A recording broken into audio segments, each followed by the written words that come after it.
Hello guys, welcome back to the channel. In this video, we are going to discuss how you can enhance the visual capability of Power BI metrics. Before starting this video, if you have not subscribed to the channel, hit the subscribe button and press the bell icon for upcoming and interesting videos. So without wasting any further time, let's move to the tips. Our first tip is show multiple dimension under row for metric visualization. So let's take an example of this. We have product, discount band and sum of profit. What Power BI do is it will show both product and discount band into one column. What if I want to distribute like this? How we can do that? If I change this into tables, it will show the structure like this. Okay. And if you compare both of them, it looks more better. So how we can change it? We can use the feature of metrics. Okay. Go to format your visuals and under layout and style, change the layout to tabular mode. Okay, now you can see we got the same requirement. Let's say you want to repeat the row header as well for the product, so you can turn on this repeat row headers. Okay, so this is how you can create the similar visual. Let's move to the tip 2. Tip 2 is switch values displayed as column to rows. Whenever you create matrix visual in the Power BI, by default, Power BI shows measures into the columns. So what if you want to switch into the rows like this? How you can do that? Okay, so for this, there is a feature that is switch values to rows. Okay, you can search here or you can go to values, go to the options and switch from here. Okay, now you can see we got the same requirement. Okay, this is how you can switch, but remember one thing, you can only just switch the values, not the dimensions. Okay, this is our tip 2. Let's move to the tip 3. Third one is related to formatting, that is how we can show and hide grand total or subtotal. Okay, I have created this table. Let's say I want to hide our grand total, row grand total basically. Okay, so how we can hide that? Go to our format visual and open this. If we directly off this, what it will do is it will hide the subtotal as well as the grand total. Okay, but I want to just hide the grand total. How we can do that? First turn on this per row level. Okay, and select this product.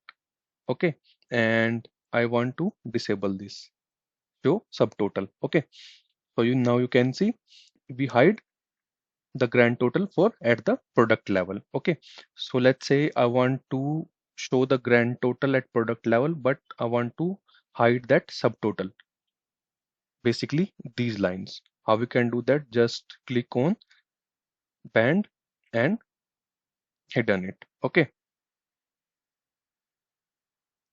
now you can see we hide the subtotals for, now you can see we have hide the subtotals. Okay, and similar kind of functionality you can play with the column subtotal as well, as just we have one field in the column side. So if we just off this, it will hide this. Okay, and if we have multiple columns, you can repeat the same things. Just go with the column level, select this, and based on this you want to select, you want to show subtotal or not, you can play around it. Okay, so this is how you can play around grand total and subtotals and show according to your requirement. Okay, now let's move to the tip 4. Fourth one is make table metrics interactive and more appealing. So these are the few things that I've written here. And if you take an example of this, so when I create the metrics with country and sum of profit and sum of sale, so by default the metrics will look like this. How I can change this metrics like this? Okay, so few things that I follow is, the first thing I follow is I provide the color for the column header. Okay, how you can do that? Go to the format visual, go here column headers, and instead of white background I'll go with the light color. Okay, always follow one thing. So let's say the color I'm using for my dashboard is this one. Okay, I'll use the light shade of this color to provide at the column header. Okay, and second one is, so let's say I want to adjust this table here. I will expand it, right, to capture the white space. Third one is I rename this. I'll remove this sum of.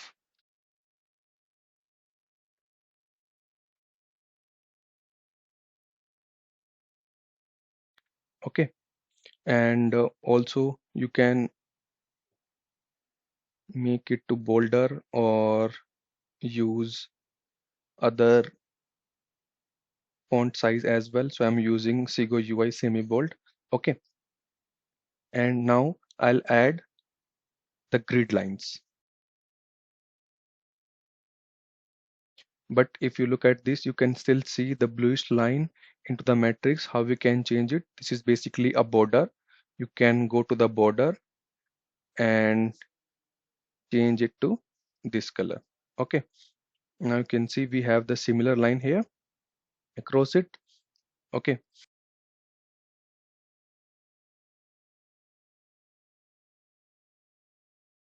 if you still compare both of these tables, okay, it looks more interactive because of the bars and the lines. Okay, so we can also add these lines to make it more interactive. Now you can go to the cell element. Okay, and for the profit I'll turn off the data bars and I'll provide the color. If you want to provide the green color for the positive and red for the negative color, you can do that. As of now I'm using the same color for negative and positive bar, and axis I'll make it white. I'll tell you later. Okay, and click on OK. So basically why I select axis white is because in the starting of this you will find the black color line and it doesn't look good, so I change it to white. Okay, so that it should be hidden, and same I apply to sales as well. I select the sales from here, turn on the data bars.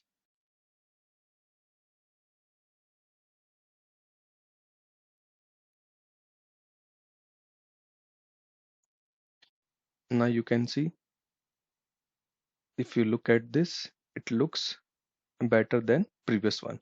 Okay, now if you look at this, on the alternate color we have the background color and it is also not looking good. So how we can change it? You can go to the values. Okay, and alternate background color, I'll change it to white as well. Now you can see, I undo this so that you can see the changes. If you look at this and now look at this, it is giving a good look into your visual. Okay, so one thing I would like to highlight here is, if you have the big numbers into your charts, any of the charts, not metrics, always show them into the units. Okay, so if I'm a user of the dashboard, I have to give a focus to read this number. What if I represent into units? So it will be very easy for me to read this number. So how we can change it to units? You can go to the specific columns. Okay, and you can select the measures you want to change. Let's say we have profit and we can go to its display units. I want to represent into case. Right, now if you look at this read this number and now reads in 1000. It's very easy to read this number. Okay, and do the same thing for profit sales as well. Sorry, now it's very easy to understand these numbers. Okay, and you want, if you want to change it to millions, you can change into the millions as well. Okay, that is totally up to you how you can change it. So this is how you can apply all these small things into your matrix to make it more interesting. Okay, let's move to the last step. Last step is basically how you can show the total at the top of the table. Okay, so let's say you have a country. I'll change it to matrix instead of map, and you have profit. By default, it will show you at the bottom of the table. How you can move it to the top? Go to your format visual, go to the layout. So instead of compact, use the outlines. Okay, now you can see the total has moved to the top of the table. Okay, but this is applicable only for few. It has few limitations. When you have multiple dimensions involved, it doesn't work well. Okay, you have to create the measures around it to make it happen. Okay, that's it for this video. I hope you find it useful how you can make your metrics more interactive. Okay, that's it for this video. Thank you so much, guys. If you like the video, please do like, share, and subscribe, and stay tuned for upcoming videos.